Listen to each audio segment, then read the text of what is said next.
यदा यदा हि धर्मस्य ग्लानिर्भवति भारत अभ्युत्थानमधर्मस्य तदात्मानं सृजाम्यहम् परित्राणाय साधूनां विनाशाय च दुष्कृताम् धर्म संस्थापनार्थाय संभवामि युगे युगे जन्म कर्म च मे दिव्य मेवं यो वेति तत्त्वतः त्यक्त्वा देहं जन्म नेति मामेति सोऽर्जुन वीतरागभयक्रोधा मन्मया मामुपाश्रिता बहवो ज्ञानतपसा भूता मद्भावमागता वसुदेवसुतं देवं कंसचाणूरमर्दनं देवकी परमानन्दं कृष्णं वन्दे जगद्गुरुं श्रीकृष्णं वन्दे जगद्गुरुं नारायण नारायण नारायण नारायण नारायण। कल के सत्संग के बारे में कौन कौन बताएंगे? प्रांजल बताओ।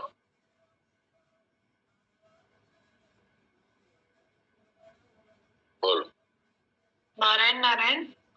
निश्चिंतता, निर्भयता और प्रियता ये साधक के लिए भगवान के प्रति आवश्यक है। निसंदेहता वास्तव में सब जगह आवश्यक है, भक्ति के लिए भी आवश्यक है। क्योंकि यदि भगवान पर संदेह करेंगे तो भक्ति कैसे करेंगे? भगवान का मंगल विधान मानकर मनुष्य संदेह रहित हो जाता है।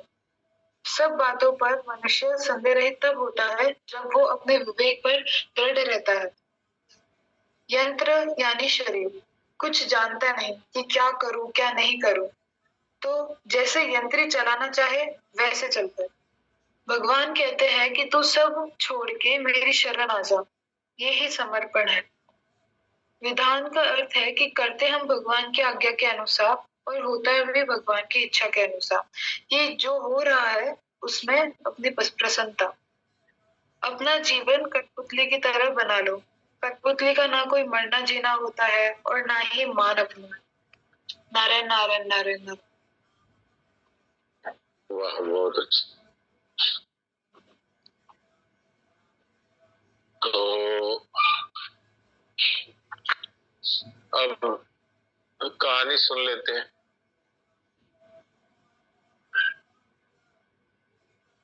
कहानी कौन सुना रहे हैं? रामनारायण जी सुना रहे हैं कि सोन जी सुना रहे हैं कि संतोष भाई सुना रही है? कौन सुना रहा है?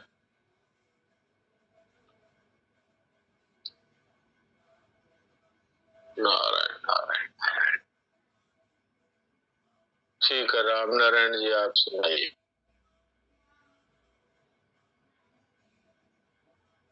सुनाइए। और कुछ सुनाने वाला, और कुछ सुनाने वाला आप ही हैं, और तो कोई होता तो हाथ खड़ा कर देता। अच्छा, और ठीक है, संतोष भाई है।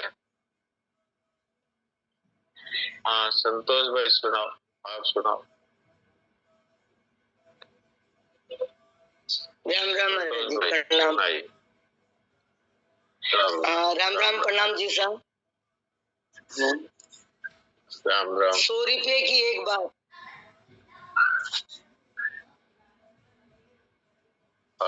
एक सेठ था, वह बहुत ईमानदार तथा धार्मिक प्रवृत्ति वाला था। एक दिन उसके यहाँ एक बूढ़े पंडित जी आए। उनको देखकर सेठ जी की उन पर श्रद्धा हो गई। सेठ जी ने आदर पूर्वक उनको बिठाया और प्रार्थना की कि मेरे लाभ के लिए कोई बढ़िया बात बताएं। पंडित जी बोले कि बात तो बहुत बढ़िया बताऊंगा, पर उसके दाम लगेंगे, पैसे लगेंगे। एक बात के 100 रुपये लगेंगे। सेठ ने कहा कि आप बताओ, रुपये मैं दे दूंगा। पंडित जी बोले, छोटा आदमी यदि बड़ा हो जाए तो उसको बड़ा ही मानना चाहिए, छोटा नहीं मानना चाहिए। सेठ ने मुनीम से पंडित जी को 100 रुपये देने के लिए कहा। मुनीम ने 100 रुपये दे दिए। सेठ ने कहा और कोई बात बताएं। पंडित जी बोले दूसरे के दोष प्रकट नहीं करना चाहिए। सेठ के कहने पर मुनीम जी ने इस बात के भी 100 रुपये दे दिए। सेठ बोला और कोई बात बताएं। पंडित जी बोले जो काम नौकर से हो जाए उसको करने में अपना समय नहीं लगाना चाहिए। मुनीम जी ने उसके भी 100 रुपये दे दिए। सेठ बोला एक बात और बता दे। पंडित जी बोले जहाँ एक बार मन फट जाए वहां फिर रहना नहीं चाहिए। मुनीम जी ने इस बात के भी 100 रुपये दे दिए। पंडित जी चले गए। सेठ ने चारों बातें याद कर ली और उनको घर में तथा दुकान में कई जगह लिखवा भी दिया। कुछ समय के बाद सेठ के व्यापार में घाटा लगना शुरू हो गया। घाटा लगते लगते ऐसी परिस्थिति आई कि सेठ को शहर छोड़कर दूसरी जगह जाना पड़ा। साथ में मुनीम भी था। चलते चलते वे एक शहर के पास पहुंचे। सेठ ने मुनीम को शहर में कुछ खाने पीने का सामान लाने के लिए भेजा। देव योग से उस शहर के राजा की मृत्यु हो गई थी। उसकी कोई संतान नहीं थी। अतः लोगों ने यह फैसला किया था कि जो भी व्यक्ति शहर में प्रवेश करेगा उसको ही राजा बना दिया जाएगा। उधर मुनीम शहर में गया तो द्वार के भीतर प्रवेश करते ही लोग उसको हाथी पर बैठाकर धूमधाम से महल में ले गए और राज सिंहासन पर बिठा दिया। इधर सेठ मुनीम के लौटने की प्रतीक्षा कर रहा था। जब बहुत देर हो गई तब सेठ मुनीम का पता लगाने के लिए खुद शहर में गया। शहर में जाने पर सेठ को पता लगा कि मुनीम तो यहाँ का राजा बन गया है। सेठ महल में जाकर उससे मिला और राजा बने मुनीम ने सारी कथा सेठ को सुनाई। सेठ को पंडित जी की बात याद आई कि छोटा आदमी यदि बड़ा हो जाए तो उसको बड़ा ही मानना चाहिए, छोटा नहीं मानना चाहिए। सेठ ने राजा को प्रणाम किया। राजा ने उसको मंत्री बनाकर अपने पास रख लिया। राजा के घुड़साल का जो अध्यक्ष था उसका रानी के साथ अनैतिक संबंध था। एक दिन संयोग से सेठ ने रानी को उसके साथ शयन करते हुए देख लिया। दोनों को नींद आई हुई थी। सेठ को पंडित जी की बात याद आई कि दूसरे के दोषों को प्रकट नहीं करना चाहिए। सेठ ने रस्सी पर अपनी साल डाल दी और जिससे दूसरा कोई उनको देख न सके। जब रानी की नींद खुली तब उसने सामने रस्सी पर साल टंगी हुई देखी। उसने पता लगवाया कि ये साल किसकी है। पता लगा कि ये साल मंत्री यानी वो सेठ की है। उसके मन में विचार आया कि यह मंत्री राजा के सामने मेरी पोल खोल देगा, क्योंकि दोनों में बड़ी मित्रता है। अतः मेरे को पहले ही ऐसा काम करना चाहिए जिससे ये खुद ही फंस जाए। रानी सेठ की साल लेकर राजा के पास गई और बोली कि आज रात में आपका मंत्री बुरी नीयत से मेरे पास आया था, परंतु मैंने उसकी कुचेष्टा को सफल नहीं होने दिया। मेरे चिल्लाने के डर से वे भागने लगा तो मैंने उसकी साल छीन ली। ये देखो उसकी छाल। राजा ने देखा तो पहचान लिया कि जब वह मुनीम था तब उसने ये साल खरीद कर सेठ को दी थी। रानी की चिकनी चुपड़ी बातों से राजा की बुद्धि फिर गई। उसने रानी की सलाह से सेठ को खत्म करने का विचार कर लिया। दूसरे दिन राजा ने सेठ को कसाई से मांस लाने के लिए कहा। उधर कसाई को पहले ही कह दिया कि कोई आदमी तेरे पास मांस लेने आए तो उसको मार देना। सेठ को बड़ा आश्चर्य हुआ कि मैं मांस छूता तक भी नहीं हूँ, फिर भी राजा ने मेरे से मांस लाने के लिए कह दिया। इसमें जरूर कुछ न कुछ हेतु है। सेठ को पंडित जी की बात याद आई कि जो काम नौकर से हो जाए उसको करने में अपना समय नहीं लगाना चाहिए। सेठ ने मांस लाने के लिए अपने नौकर को भेज दिया। कसाई ने नौकर को मार दिया। इधर राजा को गुप्तचरों के द्वारा घुड़साल के अध्यक्ष के साथ रानी के अनैतिक संबंध का पता लग गया। राजा को बड़ा भारी पश्चाताप हुआ कि रानी की बातों में आकर मैंने इतने ईमानदार सेठ को मरवा दिया। बाद में पता लगा कि सेठ तो जीवित है। राजा को बड़ी प्रसन्नता हुई। वह एकांत में सेठ के पास गया और अपनी भूल के लिए क्षमा मांगी। राजा ने पूछा कि आपकी साल रानी के पास कैसे आई? सेठ ने कहा कि पंडित जी की कही हुई 100 रुपए वाली 4 बातें तो आप जानते ही हैं, मैं उन्हीं का पालन किया करता हूँ। रानी गुड़साल के अध्यक्ष के पास लेटी थी और दोनों को नींद आ गई थी। मेरे को पंडित जी की कही हुई बात याद आ गई कि दूसरे के दोषों को प्रकट नहीं करना चाहिए, इसलिए मैंने उनका दोष ढकने के लिए रस्सी पर साल डाल दी थी। वही साल रानी ने उठा ली और आपके पास ले गई। राजा ने सेठ से प्रार्थना की कि अब आप पुनः अपना मंत्री पद संभाले। सेठ को पंडित जी की बात याद आ गई कि जहाँ एक बार मन फट जाए वहाँ फिर नहीं रहना चाहिए। सेठ बोला कि अब मैं यहाँ नहीं रहूंगा, चला जाऊंगा। राजा ने रुकने के लिए बहुत प्रार्थना की, पर सेठ माना ही नहीं और वहां से चला गया। राम राम। वाह, कितनी अच्छी 4 बातें हैं। सेठ को तो 100 रुपए में मिली, अपने को मुफ्त में मिल गई। तो अपने भी इन 4 बातों को लिख लेना चाहिए और हमेशा याद रखना चाहिए। एक बार फिर बता दीजिए 4 बातें कौन कौन सी है?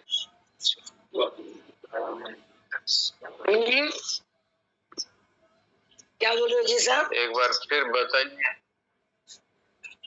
ये 4 बातें आप सत्संग ग्रुप में लिख करके भेजना। ठीक है जी साहब। तो सबको ये 4 बातें मिल जाए। सत्संग ग्रुप में लिख देना। ठीक है जी। हाँ जी। तो अब किसी का कोई प्रश्न है तो प्रश्न करिए। जी साहब, एक प्रश्न हमारे पास आया था आज। हाँ बोलिए।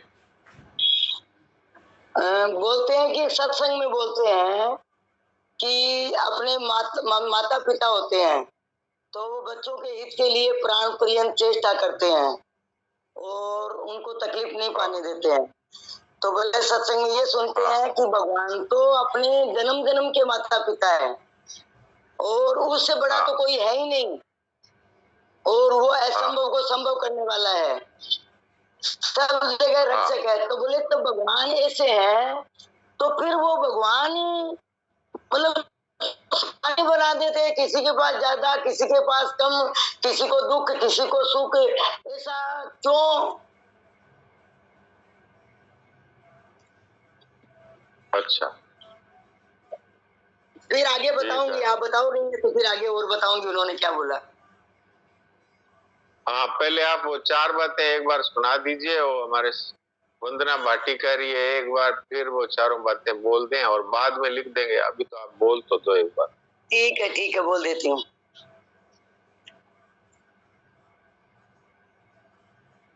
ऐसे लिख सके से बोलो धीरे धीरे। हाँ ठीक है।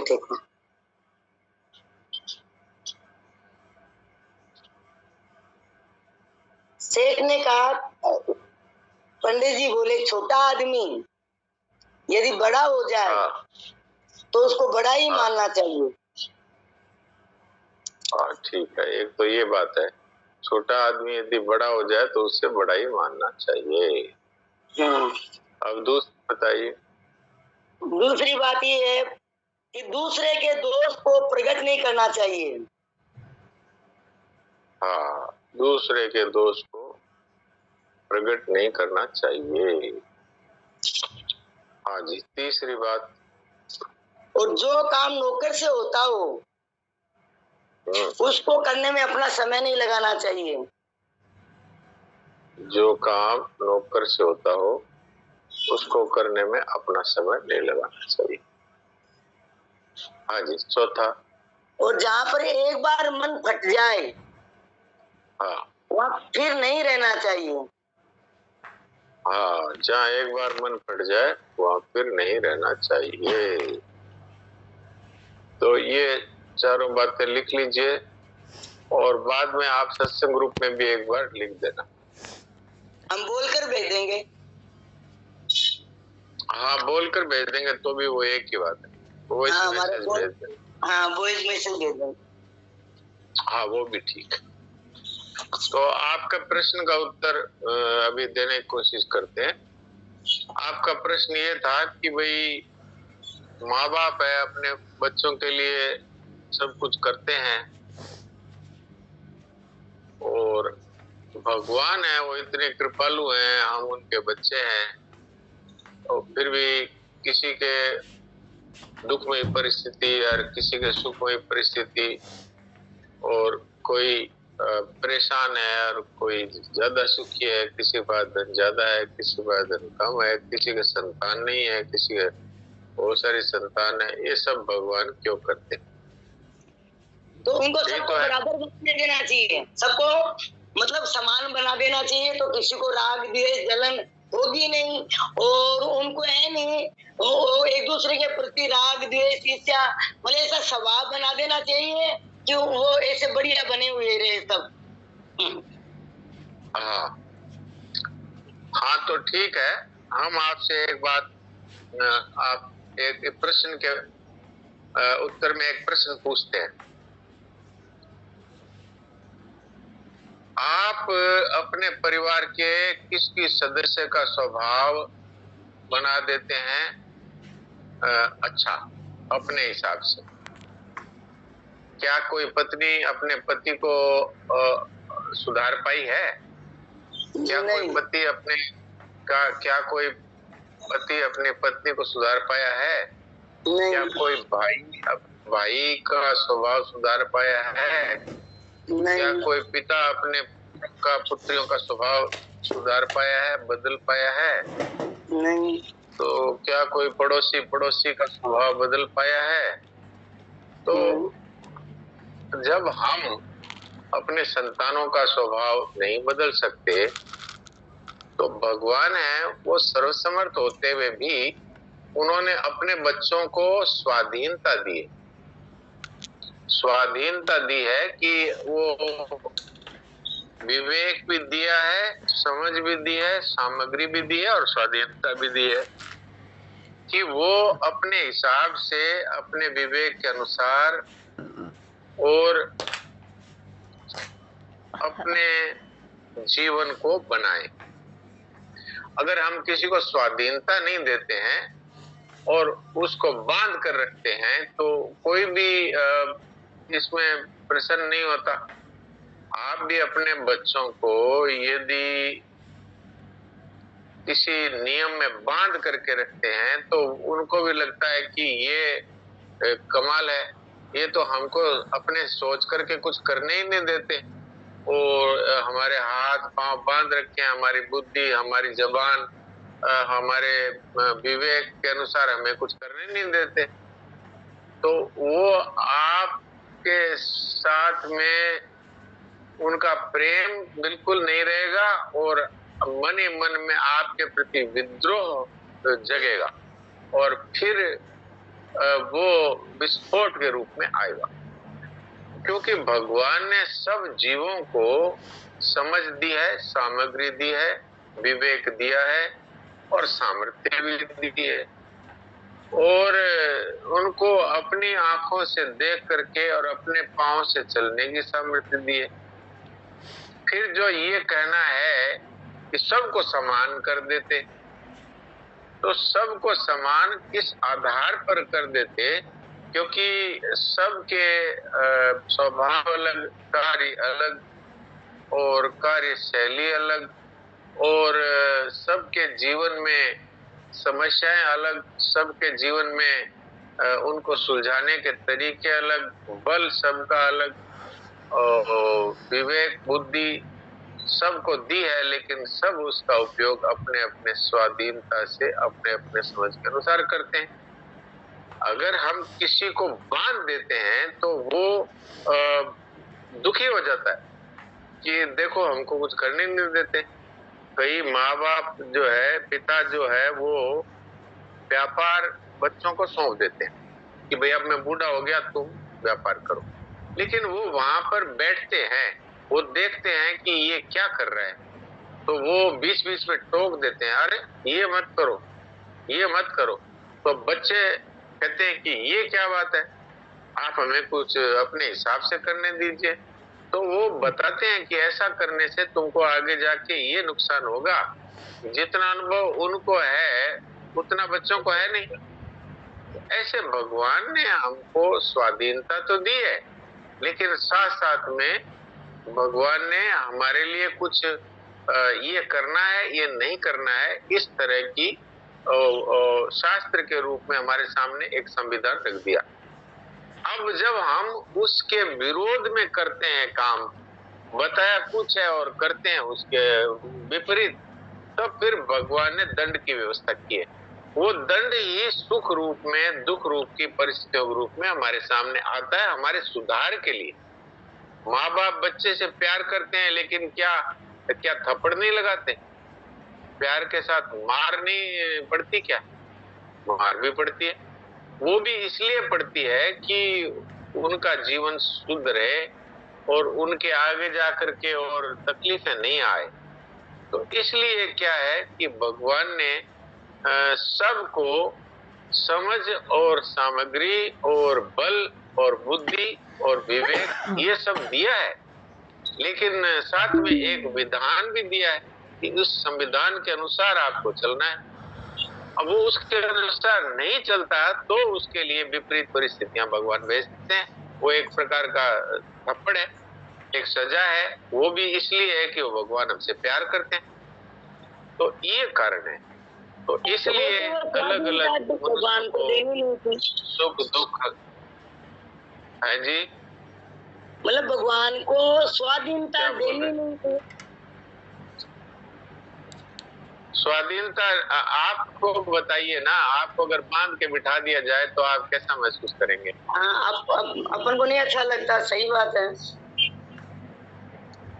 हाँ, तो ये इसीलिए अपने संतान को कोई भी पराधीन नहीं करना चाहता, बांध के नहीं रखना चाहता। एक कुत्ता है और एक भेड़िया है, उसकी कथा कही थी रामनारायण जी ने कि वो भेड़िया है, वो कुत्ते से मिला तो उसको कहा कि क्या हाल है? तो बोला भूखा मर रहे हैं, यहाँ तो जंगल में कोई व्यवस्था ही नहीं है। तो बोला हमारे को अच्छी रोटी मिलती है, अच्छी सारी व्यवस्था है और घर में रहने के लिए अच्छा मकान है और सारी हमारी व्यवस्था है, तो चलो हमारे वहाँ, तो तुम्हारी भी ऐसी व्यवस्था हो जाएगी। तो वो वहाँ गया, वहाँ आया तो देखा कि उसके गले में जो पट्टा लगा हुआ है, तो बोला ये पट्टा तो पट्टा तो ये है कि दिन भर हमको ये बांध कर रखता है और रात को खोलता है कि तुम मकान की निगरानी करो। वो तो वापस जंगल की तरफ जाने लगा। क्या हुआ? बोले बंद कर रहना, ये मेरे को बिल्कुल पसंद, मैं तो स्वतंत्र रहना चाहूँ। तो ऐसे किसी को भी पराधीनता पसंद नहीं है। तुलसीदास जी महाराज ने साफ कहा है, पराधीन सपनों सुख नाही। सपने में भी यदि आपको कोई देता है तो आप सपने में ही चिल्लाने लगते हैं, खोलो रे खोलो रे। कोई भी जेल में बंद रहना नहीं चाहता, वो किसी को सजा देते हैं तो जेल में पटक देते हैं। तो इसलिए भगवान ने सबको स्वाधीनता भी दी और सामर्थ्य भी दी और सामग्री भी दी और विवेक भी दिया। तो किसी को बांध के नहीं रखा। जैसे किसी ने कहा कि झूठ बोलने पे भगवान पाप देते हैं और फिर उसका फल बाद में भुगताते हैं, तो इससे तो अच्छा है कि हाथों हाथ ही फल दे दे। तो संत ने कहा कि क्या तुमको ये पसंद है कि तुम झूठ बोलो और भगवान तुम्हारी जीभ में लकवा कर दे? तो वो चुप हो गया कि नहीं, ऐसा तो मैं नहीं चाहता। तो भगवान मौका देते हैं कि भाई तुमने झूठ बोला तो अब उसके बदले में तुमको दंड मिलेगा, लेकिन उसके लिए थोड़ा समय दिया जाता कि तुम सुधर जाओ, तुम्हारे को सत्संग मिलेगा, तुम्हारे को कोई समझदार व्यक्ति से मुलाकात करवाएंगे या तुम्हारे झूठ बोलने के कारण से दंड दिलवाएंगे कहीं पर, तो उससे तुम सुधर जाओ। तो अगर तुम्हारे को सुधरने का मौका ही नहीं दे और झूठ बोलते ही तुम्हारे जीभ में लकवा कर दें, क्या तुमको पसंद है? बोले पसंद तो नहीं है। तो यही बात है, भगवान हमसे प्यार करते हैं, इसलिए हमारे दोषों को होते ही दंड नहीं देते, समय देते हैं ताकि हम शुद्ध कर सकें। इसलिए तो भगवान ने कहा कि बड़ा से बड़ा दुराचारी भी यदि निश्चय कर ले कि अब मैं पाप नहीं करूंगा, तो मैं उसके सारे पाप माफ करने के लिए तैयार हूं। और इतना ही नहीं, दूसरों से भी कहते हैं उसको साधु मान लो। क्यों? उसने अच्छा निश्चय किया, पक्का निश्चय किया। तो इसलिए ये भगवान का विधान ही है, कृपा से भरा हुआ है।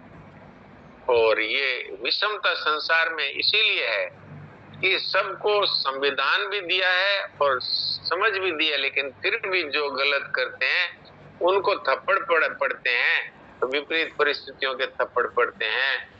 तो ये भगवान की कृपा का फल है। और जो सही चलते हैं उनको थप्पड़ नहीं लगते। तो इसलिए ये फर्क है कि जो सही चल रहे हैं वो सुखी हैं और जो गलत चल रहे हैं वो दुखी हैं। उनके लिए दुखमय परिस्थितियां आती है बार बार। ये बात। अब आपका कोई प्रश्न है तो बोलिए।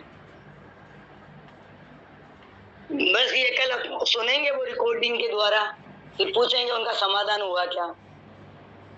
हाँ ठीक है, नहीं हुआ है तो एक बार फिर आप उनको सत्संग में जोड़ दीजिए, उनको कहिए भाई सत्संग में जुड़ जाओ और अपना प्रश्न खुद रखो तो ज्यादा अच्छा होगा। फिर भी आपने उनके लिए प्रश्न किया, ये भी एक अच्छी बात है। वो रिकॉर्डिंग सुने और फिर अगर उनको आप समझाएं, अगर वो सत्संग में जुड़ना चाहें तो बहुत अच्छा होगा। ठीक है, तो अब हम देवकी जी से बात कर लेते हैं। कुछ 5-6 मिनट बचे हैं। हाँ देवकी जी, कुछ सुना दीजिए। देवकी जी समाधि में चले गए क्या?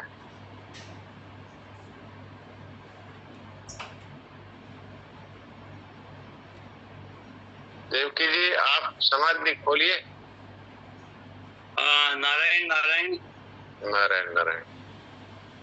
हाँ, मैं ये कह रहा था कि अपने शरणानंद जी महाराज के वचनामृत समाप्त हो गए क्या?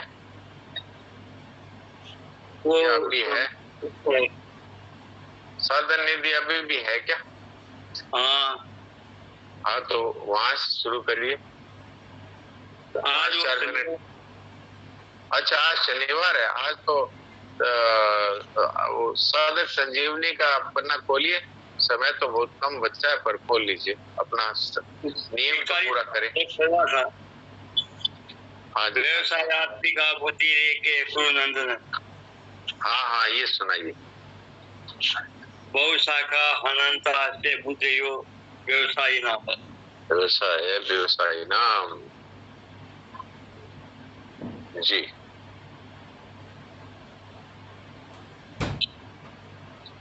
एक गुरुनंदन की संपत्ति की प्राप्ति के विषय में निश्चयवादी बुद्धि एक ही होती है। जिनका एक निश्चय नहीं है, ऐसे मनुष्यों की बुद्धियां अनंत और बहुत शाखाओं वाली होती है। हाँ जी। तो व्यवसाय आत्मिका बुद्धि रेखे गुरुनंदन है। कर्मयोगी साधक ध्येय जिस समता को प्राप्त करना चाहता है वह समता परमात्मा का स्वरूप है। उस परमात्मा स्वरूप समता की प्राप्ति के लिए अंतःकरण की समता साधन है। अंतःकरण की समता में संसार का राग बाधक, उस राग को हटाने के लिए अथवा परमात्म तत्व को प्राप्त करने का जो एक निश्चय है, उसका नाम है व्यवसाय आत्मिका बुद्धि। हाँ जी। व्यवसाय आत्मिका बुद्धि एक क्यों होती है?